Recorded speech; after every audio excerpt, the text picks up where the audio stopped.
If you win every day, you're going to succeed. Staying consistent no matter what. And then it's what you do when nobody's watching. You're going to have to put in the work in order to get to that position. If you put in the work when nobody's watching, you're going to succeed. And when you show up consistently, no matter what, you will succeed. I'm going to go every day. I'm going to stay consistent. I'm going to show up. I made that commitment.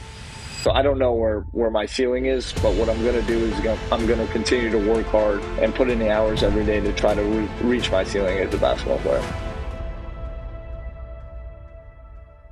And there's a lot of scrutiny that comes along with your level of talent and skill and background.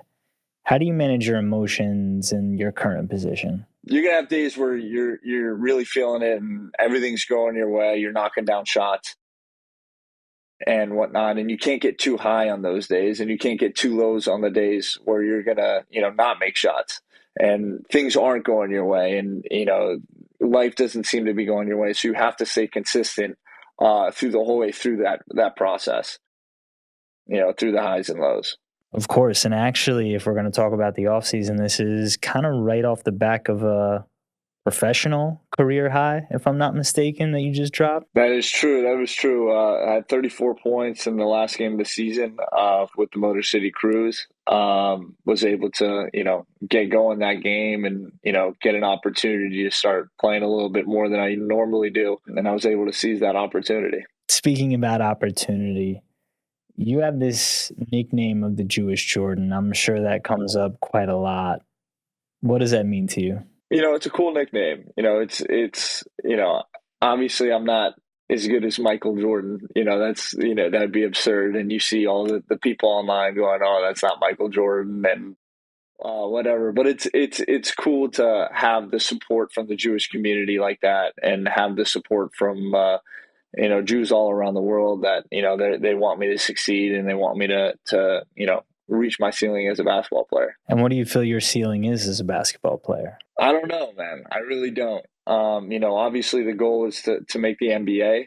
That would be a dream come true. If I was to tell myself 5 years earlier than this, and I'd be in the position I am today, I'd be like, what are you talking about, dude? I'm just, trying to, get a college scholarship, so or maybe 7 years ago. So I don't know where my ceiling is, but what I'm going to do is I'm going to continue to work hard every day and put in the hours every day to try to reach my ceiling as a basketball player. At one point, you were the nation's leading scorer across all college. And if I'm not mistaken, you kind of had your pick for where you wanted to attend, yet you elected to attend Yeshiva University.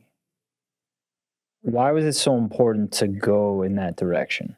Early on, freshman year, sophomore year of high school, it was always my dream. And growing up, it was always my dream to play Division I basketball. That was the goal. So I was going to work as hard as I possibly could to try to get a Division I scholarship. When it came down to it, by my junior year, middle end of my junior year, I picked up, a few offers. After talking to coaches and whatnot, I narrowed it down to a few schools. But one school in particular was West Point. That was a school that I was very into in terms of education. My grandfather fought in the Army, so that school meant a lot to my family, and it meant a lot to me. I had a really good relationship with the coach and whatnot. I anonymously called the rabbi at West Point and, talked about kosher food and keeping Shabbos. And he essentially said, if you're coming to West Point, it's not likely, or going to play Division I basketball anywhere, it's not likely that you're going to be able to keep Shabbat and keep kosher. If that's something you want to do, it's probably not going to be likely that you're able to do so. So when I hung up the phone, when the conversation ended, I turned to my parents who were sitting in the room with me, and I said, what am I doing?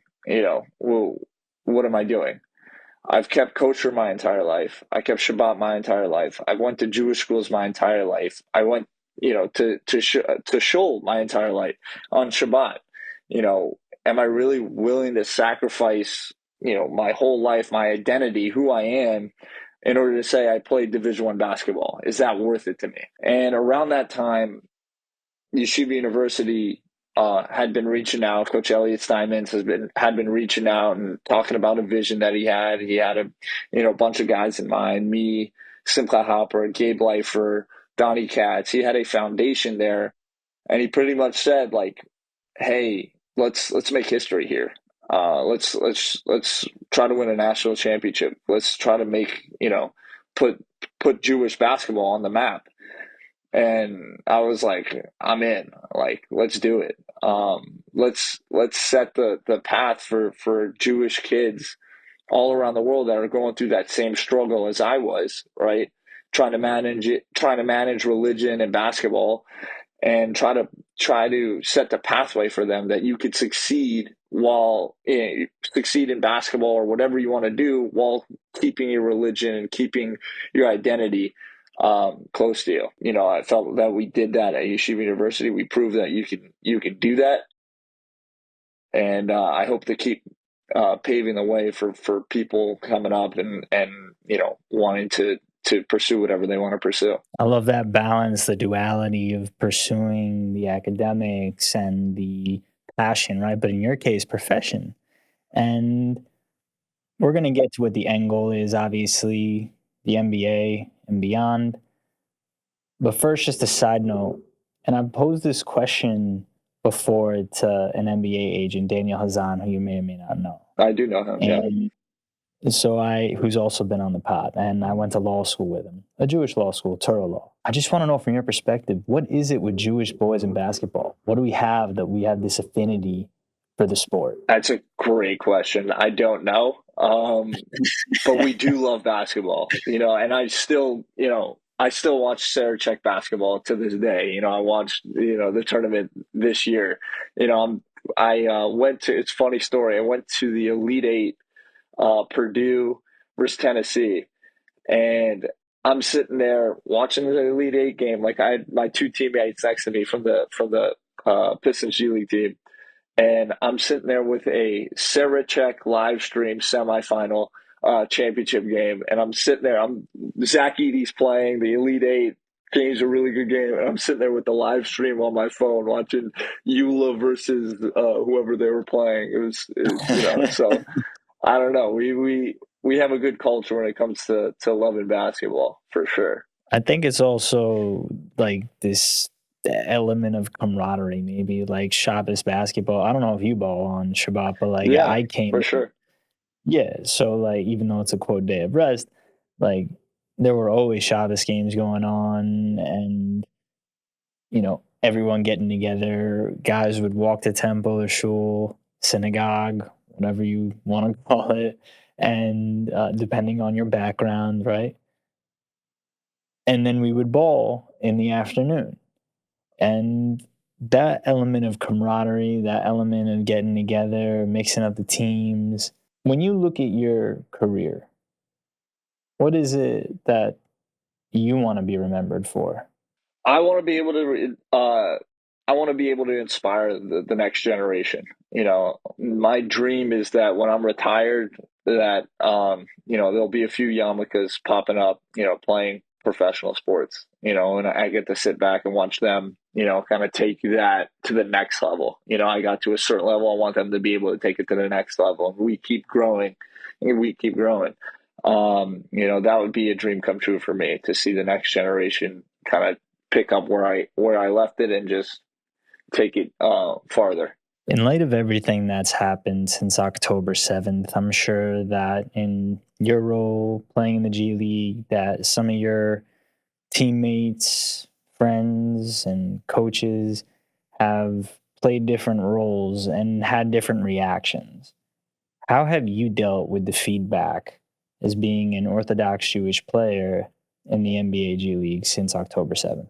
October 7th in general, like as a Jewish community as a whole, we were I think the aftermath of it was the most shocking, to see all the hate come out afterwards. You kind of heard it from your grandparents and your parents that, like, hey, the Holocaust can happen again, and, never forget. And you're like, yeah, that would never happen now. That was, in 1939, whatever. That's never going to happen. And then you come and you see all these people, come out, with anti-Semitic, slurs and people coming after you, and you're like, whoa, like this is real, and that can definitely happen again. We have to, really stand strong as a people. Within that, I've never seen, it was horrible what happened. Obviously, it's horrible, and that we cried when it happened, and we were all hurt when it happened. But in that, I've never seen the Jewish community more together and more proud to be Jewish, whether you were a secular Jew, religious Jew, somebody who knew a Jew. Like, I've never seen the Jewish pride stronger than it is right now, and I think that's super important in order to combat anti-Semitism and combat hatred.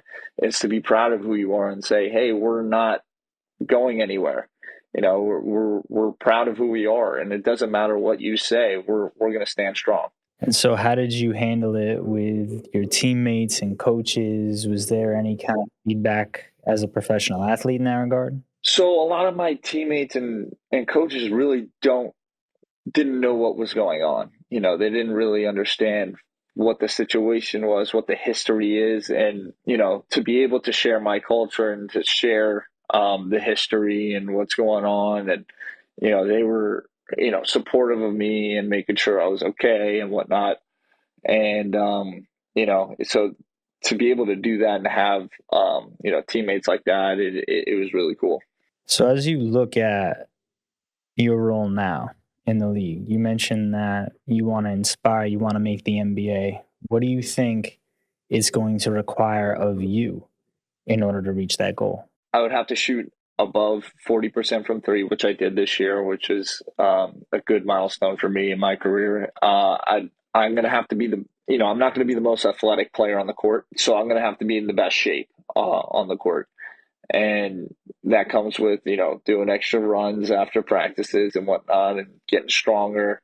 That's important too, in order to play defense at that level. So I would say knocking down threes at a 40% clip or higher and being able to guard great players, so my role is 3 and D, so I'm going to have to be able to defend good players. And that's the mold right there. Every team kind of needs that. It's kind of where basketball is going, where the 3-point shot is,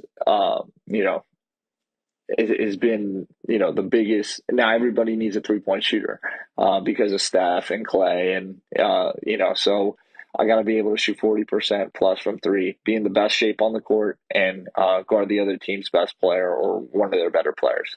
And you mentioned a couple things that you're planning on doing in order to get there. Could you maybe share some more strategy, like off-season training and certain things that you're working on to help you reach the next level? What I do during the season is, regardless on whether we have practice or not, I'd get to the gym or games. I would find a way to find time to get to the gym and make 350 threes a day. That just was my minimum requirement during the season. During the off season, we're going to bump that up to 500, and continuously work on my skill development. With the ball and ball skill. I think a big part of obviously staying in shape, but I think a big part of playing defense is how good your mobility is and flexibility. So I'm working with people to try to get my mobility better and flexibility better. So I'm able to turn my hips quicker and slide my feet quicker on defense, and then obviously get stronger. I have a lifting coach that I'm lifting with currently, and there's definitely a size difference between, NBA players and guys. Guys are big, so I'm going to have to, put on some, muscle, but while still staying lean, because I'm going to have to be in good shape, obviously, and I'm going to have to be able to stay in front of quick guards, just like I'm going to have to stay in front of bigger guys. So, it's a combination of getting stronger, but staying lean. What would you say are some of the key takeaways in making it this far in your career? You mentioned like 7 years ago, you didn't think you'd be in this position. Maybe you could help someone 5 to 7 years behind you looking at where you're at. What would you say to that person? These are the three things that I've lived by my entire life. Half of success is just showing up, right? Or two things, sorry. Half of success is just showing up, right? staying consistent no matter what, right? So if you feel like, I don't want to go to the gym today, I don't want to put in the work, show up to the gym, go do it, go put in the work, right? And or if you make a commitment to, I'm going to go play on this team, you show up to that practice or whatever, even if you don't feel, oh, your friends are having a party. No, you show up to the commitment that you made. And then it's what you do when nobody's watching. It's easy to want to, be on an NBA court or, be on a college court or even be on a high school varsity basketball court and wanting to shoot the ball and take the shots. But you're going to have to put in the work in order to get to that position. And so I had a mindset that every offseason, I'm going to get better. I'm coming back as a different player than I did last year. And I consistently did that every year growing up. Every year during the offseason, I trained harder than anybody and got better the next year and got better the next year. And until I reached this point, and now I'm still trying to do that as I'm progressing, as I'm going forward. Anybody who takes that step, anybody who does that, will succeed in whatever they want to do. Whether that be being a lawyer, whether that be playing basketball, golf, being a real estate agent. If you put in the work when nobody's watching, you're going to succeed. And when you show up consistently, no matter what, you will succeed. So those are the two things that I live by. This next step in your career to get to the NBA, you acknowledged a lot of the obstacles. And I love that you talk about putting in the work and showing up every single day. The hardest thing that I have to do is going out to run. I can lift all day. I've done thousands of reps in one session for pull ups, push ups. I just have this mental block when it comes to running that no matter how many marathons, no matter how many miles, it is the hardest thing for me to do.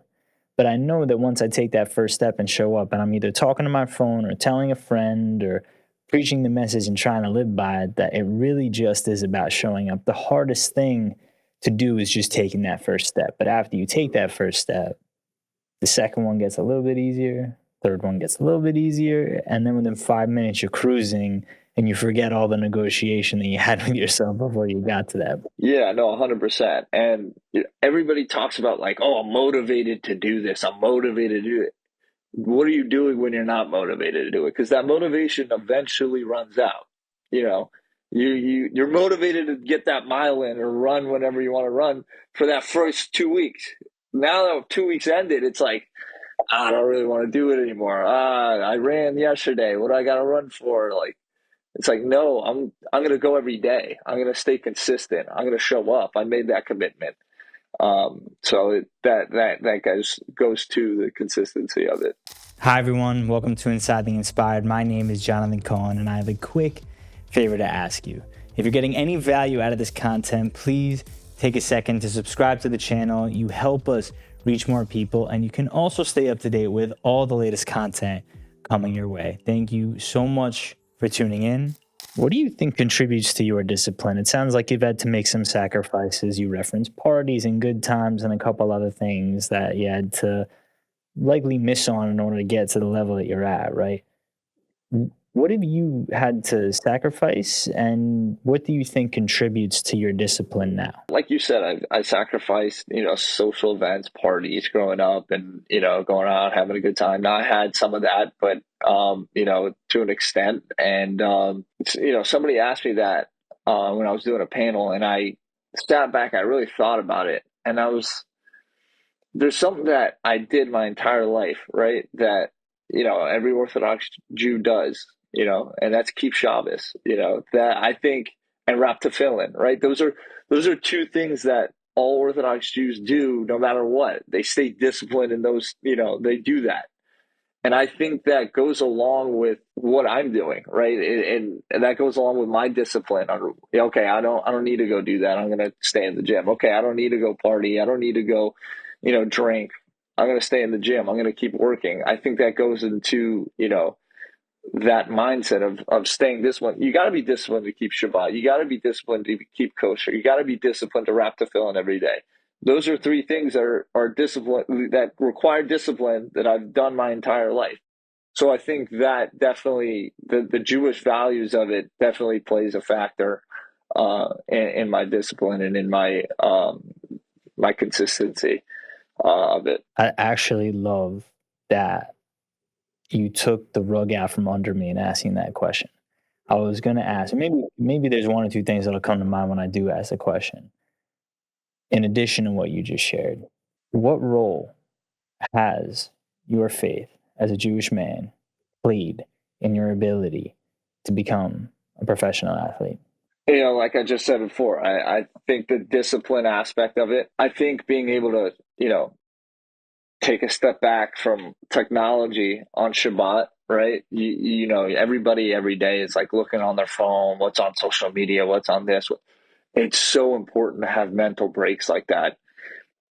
I would say that my teammates would say to me, dude, you take a mental break from like society for a whole 25 hours every week, right? You do that every week. That's so like, I need to start doing that for at least 8 hours. And I would have conversations with one of my teammates on our bus rides.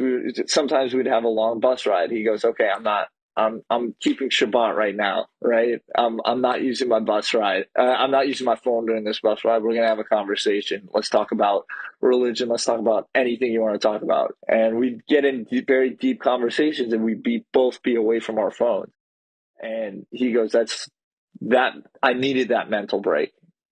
I get that every week for 25 hours. So having that ability to check out of the real world and spend time with your family and spend time with your friends, I think that gave me the power and gave me the energy for the rest of the week to go do what I needed to do in order to become success on the basketball court. Who are some of the role models and influences and inputs in your life that are helping you take the next step in your career? So growing up, basketball wise, it was always Kobe Bryant.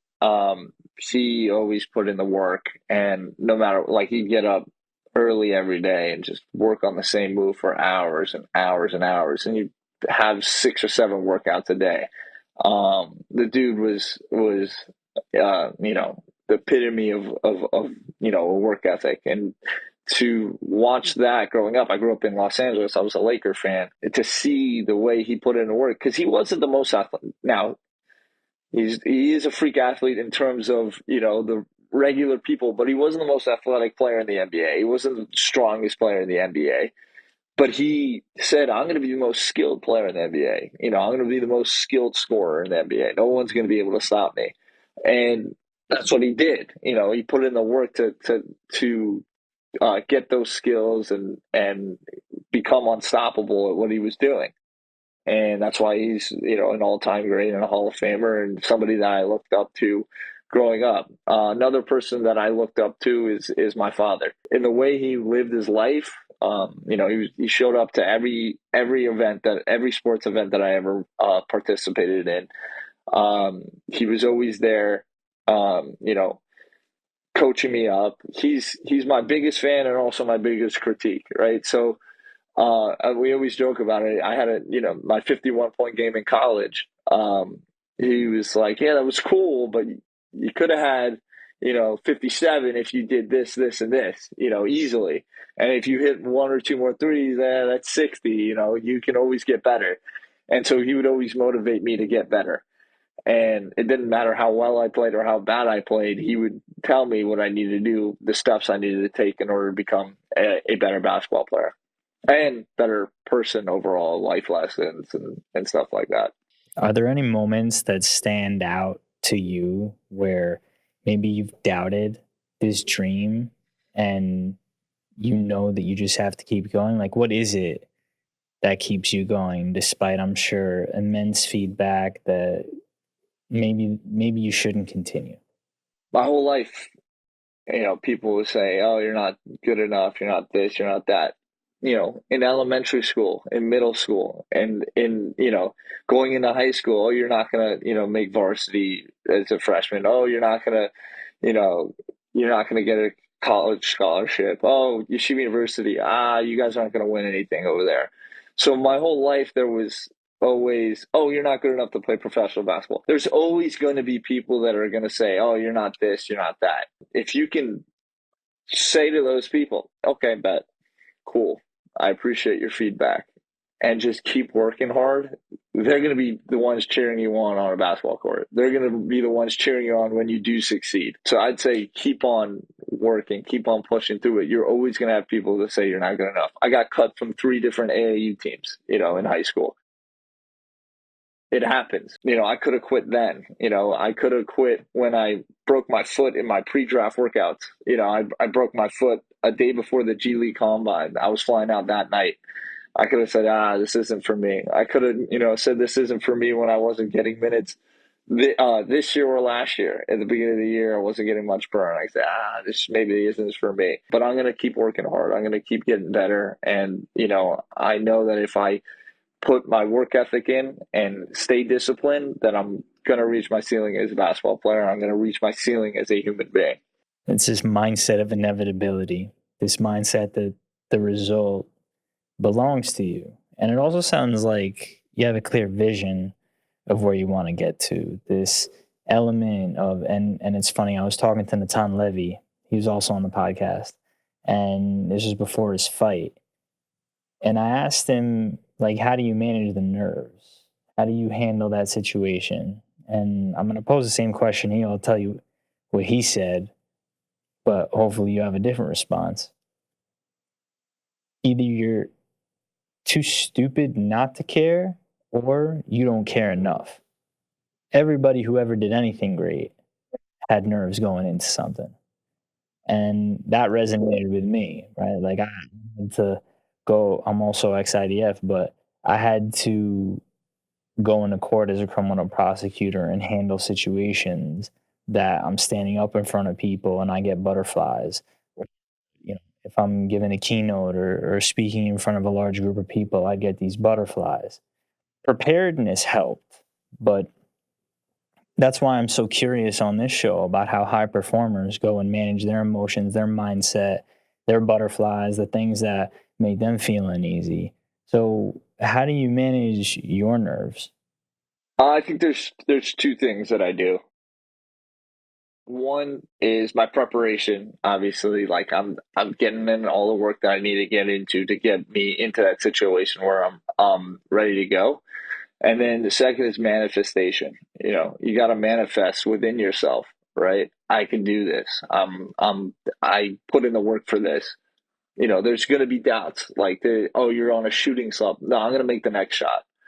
I'll miss 5 in a row. I'm going to make the next shot. You have to have that mindset of manifestation. You got to believe in yourself, or nobody will. Nobody's going to believe in you as much as you do.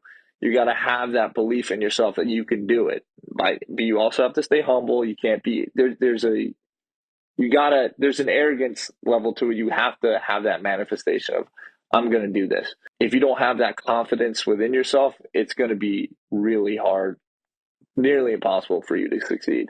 You see all these NBA guys, they all believe that they're, the best player on the planet, or they're one of the best players in the world. You have to have that in order to succeed. You have to have, hey, I could do this. I'm going to do this. Not only can I do this, I'm going to do this. If you have that self-belief and self-confidence, you're going to succeed. I see it coming through now, man. Like, I love how you told the story and you started with the funny thing about that, where my whole life I've been told you're not going to be good enough, or you're not going to make this team. And those people end up cheering you on. And now you're in this position where obviously I know, as we've gone back and forth in conversation, but to see how you have truly been humble about this entire experience. And it sounds like a lot of it is rooted in the moments where, and correct me if I'm wrong, it doesn't seem like you're taking a moment of this for granted. Like, you're fully aware of how fortunate you are to be in this position. Obviously, you've put in the work and you fully deserve to be where you're at. There's no like social element to this. Like, you're out there dunking in G League games, you're dropping like 30 plus. Like, there's this evidence that suggests you belong. How are you going to ride the momentum into the next season? Well, what I'm gonna keep doing is keep getting better. Like this is one of these off seasons, like we talked about. Every off season, I like to come back better. Whether in whatever aspect of the game I'm trying to get better at. But I'm gonna continue to get better this off season as I will the next off season, and you just gotta have to have that work ethic of I'm coming back better next year. And I learned something this year. I learned, whether it be like, okay, I learned the speed of the game. Oh, I learned how to be more consistent defensively. Oh, I learned, where to pick my spots on offense. I'm going to take that, what I've learned, and I'm going to use that and work on the things that I need to work on and try to come back as a more complete, more better player next year. You mentioned the manifestation element. What is your NBA moment that you're manifesting? Just being able to step on a basketball NBA floor for me that'll really be a surreal moment and a dream come true, and we'll take it from there. But I know that there's a lot of work that needs to be done in order to get there, and so I'm going to keep working every day and keep winning every day in order to try to reach that goal. If you win every day, you're going to succeed. Every day you got to try to work to try to get better, and that's what I'm going to keep doing. It taking it one day at a time, keep putting in the work, and um, let the chips fall where they fall. I'm not going to be one of those guys that at the end of my career going, I should have worked harder here, or I should have done this, should have done. No, I'm going to work as hard as I possibly can, and let the results be the results of that. I kind of asked you at the top about what it means to be the only Jewish player representing the Jewish people, or the only basketball player in the G League and NBA stratosphere representing the Jewish people. You talked about the inspiration that you want to provide and how motivation isn't there every single day, and commitment, discipline, all these different facets of your mindset, being present and a consistent stepping away from society to be with your family. It sounds like you have a solid regimen and a level head about this entire situation. So, what does the next chapter of Ryan Turrell's career look like? Whether successful, taking the next leap into the NBA, or eventually becoming a G League All Star, whatever that looks like, what is the next chapter, or what does the next chapter of your career look like? I don't know. I don't know what it's going to look like. But I am going to put in the work in order to get there. Like I said before, in high school, nobody thought I could get a D1 scholarship. And going from middle school to high school, no one thought I can make varsity as a freshman. Nobody thought, I could, in college, nobody thought, I can, we could succeed at Yeshiva University where we won 50 games in a row and, became the number one team in the country at a point. Nobody thought, I can get minutes in the G League and, or do succeed in the G League, so there's always going to be people that do that. And there's always going to be situations that happens. But what I have to do is just keep taking it one day at a time, keep getting better. And who knows what the future holds. I'm excited for the next step for you, man. It's really cool to see everything that you've done and how you take yourself seriously, take the regimen seriously, what you want for yourself, what you want for the Jewish people. And it's just cool to sit down with you and see firsthand, like, we're being represented in a very wholesome way, in a genuine way, in a realistic way, and in a talented way too, man. I got another question or two for you, actually, before we round this thing out. How are you giving back to the community? Are there any ways that you're involved or spreading awareness for causes? How are you giving back to the community? So during the summer, I run a couple basketball camps this summer. We ran one last year called Ready to Ball, running it with Avi Proctor, who I befriended in high school. He played at TABC. We played against each other. And it's a really cool camp where we have Torah values and basketball values, right? And we kind of give every morning we give like a mitzvah of the day, right? So one of the mitzvahs is zrizut, right? And being able to work, so how does that work with basketball? How can you apply zrizut to your religious life, and then how can you apply it on a basketball court? And so we give a nice 45-minute speech and Q&A kind of with the athletes that are coming, and then we get to work. We start playing basketball, and we train them. So we'll have two courts going on training session, and then we'll have a basketball league going on in a separate gym, and we cycle it out every hour. I have one court. Zevi Samit, who's the star at Yeshiva University, has another court where he's training guys, and then it's a league on the other court. So Ready to Ball. We have a camp in Long Island this year in June, and then we have a camp in Teaneck, New Jersey in August. So be there. It's going to be a lot of fun, and we're going to get better, and you're going to learn a lot of new things. So check it out. How can people find it? You could find it through either my Instagram, Ryan Turrell 11, or you can find it through Ready to Ball's Instagram. You can slide in to the DMs and ask about it and see how you can participate. I usually wrap these episodes up by posing a question to all my guests that I'll now pose to you. If the future version of yourself from 10 years from now were to fly in and offer you some advice in order to get there, what do you think he would say to you? Keep staying on the path. Keep doing what you're doing. Keep working hard every day, and enjoy the moment. Enjoy every step of the way, because you got to love what you're doing. You got to love what you do in order to really put in the best effort and succeed. So enjoy every step of the way. Enjoy the process of it. Ryan, thank you so much for coming on the show. Please let the audience know where they can keep up with your journey. I appreciate you having me. You can follow me on Instagram, Ryan Turrell 11. But I appreciate you having me on. You were a great interviewer, and I had a great time. So appreciate you. To many more, man. I'm rooting for you, and I know that NBA day is coming. I'm in, bro. That's the goal.